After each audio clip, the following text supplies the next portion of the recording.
اعوذ باللہ من الشیطان الرجیم بسم اللہ الرحمن الرحیم۔ مومنین کرام، میں آج ایک ایسے موضوع کے ساتھ آپ کے سامنے حاضر ہوا ہوں جو کہ ایک معاشرے کا ایسا مسئلہ ہے جو ہر گھر سے منسلک ہے، ہر گھر اس سے وابستہ ہے، مگر کچھ لوگ ان مسائل کو پوچھتے ہیں اور کچھ لوگ جو ہے شرم کے مارے ان مسائل سے دوری اختیار کرتے ہیں، پھر انہی کی وجہ سے یہ دنیا اور آخرت دونوں میں خسارہ اٹھاتے ہیں۔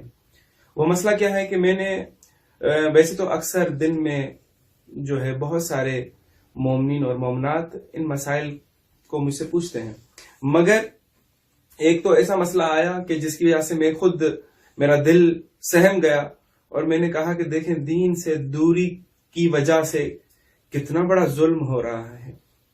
اور وہ سوال کیا تھا؟ وہ سوال یہ تھا کہ ایک خانم نے مجھے کال کی پاکستان سے، کہنے لگی کہ مولانا چونکہ میری ڈی این سی ہوئی اور ڈی این سی کے فوراً بعد مجھے بچہ ہو گیا، مطلب میں چلے میں تھی، چلہ جو ہے پاکستان میں 40 دن یا انڈیا میں 40 دن کا نام دیا جاتا ہے، جو کہ عورتیں خود اپنے آپ کو ان دینی احکام اور مسائل، نماز روزے سے دور جانے کی وجہ سے شاید استفادہ کرتی ہیں، مگر ایسا کچھ نہیں ہے۔ اسلام کے اندر جو ہے صرف میکسیمم ایک اولاد کے ہونے کے بعد یا ایک کیا کہیں کہ اپنا ڈی این سی ہونے کے بعد نفاس کا خون عورتوں سے خارج ہوتا ہے، جس کی میکسیمم جو ٹائمنگ ہے وہ 10 دن ہے۔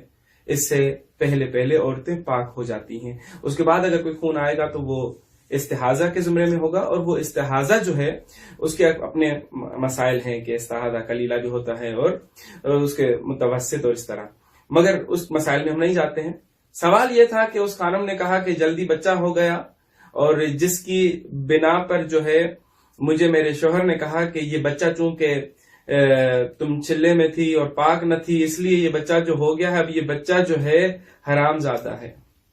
مجھے 1.5 سال ہو گیا ہے، میں بچے کو نہ اٹھاتی ہوں نہ پیار کرتی ہوں۔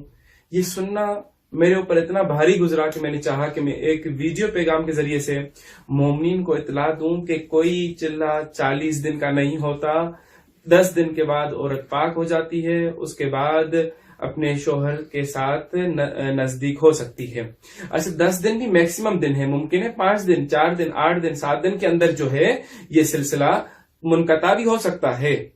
تو دوسرا یہ کہ کس نے آپ کو بتلایا کہ یہ جو بچہ آپ کا متولد ہوا یہ بچہ انہی ایام نفاس کے ایام میں ہی ہو گیا؟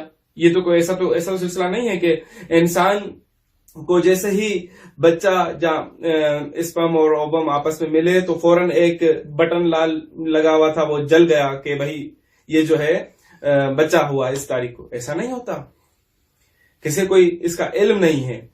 پہلی بات کہ خون نفاس اور حیض کے اندر دونوں میں چونکہ بلیڈنگ کے ایام ہوتے ہیں، ان بلیڈنگ کے ایام میں اولاد نہیں ہوتی، فرٹائل نہیں ہوتا اووم اسپرم۔ کیونکہ جو ایک ماحول ہوتا ہے عورت کے اندر وہ ایک ایسیڈک ماحول ہوتا ہے اس وقت، اور کوئی بھی اگر اسپرم چلا بھی گیا اووم سے مل نہیں سکتا، کیونکہ اسپرم اس سے پہلے کل ہو جائیں گے سارے، ٹھیک ہے، کیونکہ ایٹماسفیئر اچھا نہیں ہوتا۔ ہاں یہ عمل حرام ہے، یہاں تک کہ کچھ مراجعین عظام نے یہاں پر استغفار کے ساتھ ساتھ آپ کو کفارہ بھی رکھا ہے، مثلا 1 مسکال کفارہ، 1 مسکال 4.75 گرامز ہوتے ہیں سونے کے، یعنی کہ اتنے چنے کے برابر آپ کو سونا دینا ہے، مطلب اتنا کفارہ رکھا گیا ہے۔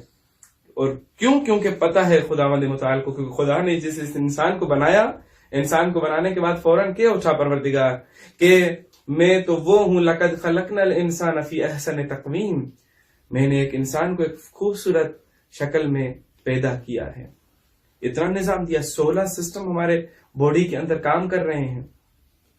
تو یہ میں ویسے آپ کو بتلانا چلوں، یہ تو اللہ نے قرآن نے بتلا دیا، ہمارے پاک پیغمبر نے بتلا دیا کہ ان ایام میں نزدیک کرنا حرام ہے، مگر آپ اتنا یقین جانیے کہ ان ایام میں اولاد نہیں ہوتی، بہت ہی ریئر کیسز میں کہیں ہو جائے تو ہو جائے، ادروائز نہیں ہوتی۔ ٹھیک، کیوں؟ ہم آپ کو میڈیکلی طور پر اس کو پروف کرتے ہیں کہ کیوں نہیں ہوتی. دیکھیں ایک ہر عورت کے اندر جو ہے ایک خداوند متعال نے ایک سسٹم رکھا ہے وہ مینسٹریشن سائیکل کا.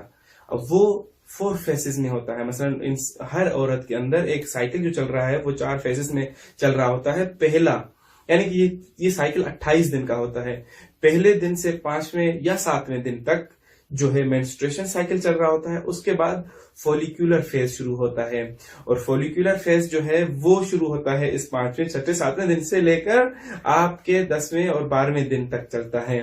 اس کے بعد پھر آپ کا اوویولیشن فیز آتا ہے, اور یہی فرٹائل ایج بھی ہوتی ہے, فرٹائل پیریڈ بھی ہوتا ہے کہ اگر اس دوران اگر کوئی نزدیکی کی جائے تو بچے کے ہونے کے چانسز پیک پر ہوتے ہیں. اسی لیے جب ہم جن کو اولاد نہیں ہو رہی ہوتی اور ہم اولاد کی دوا دیتے ہیں تو ان کو گائیڈ بھی کر دیتے ہیں کہ آپ نے کن ایام میں نزدیک ہونا ہے اور کن ایام میں دوری اختیار کرنی ہے.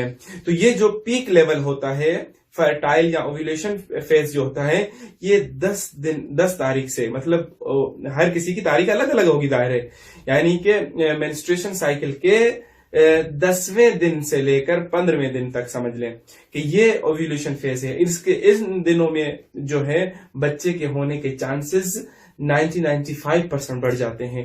اس کے بعد پھر دوبارہ لیوٹیل فیز شروع ہوتا ہے, اور جو ایگ آپ کا ریلیز ہوا تھا اووم سے اور پھر ایک فرٹائل ایج میں آیا, تو اگر اس کو ایک انوائرمنٹ ملا اور اس کو جو ہے ایک جو ہے اسپرم کی ضرورت ہوتی ہے, اگر وہ وہاں پر موجود تھا اور وہ مل گیا تو ہوتا ایسا ہے کہ بچہ ہو جائے گا اور اگلے مہینے کی مینسٹریشن سائیکل جو ہے وہ رک جائے گی.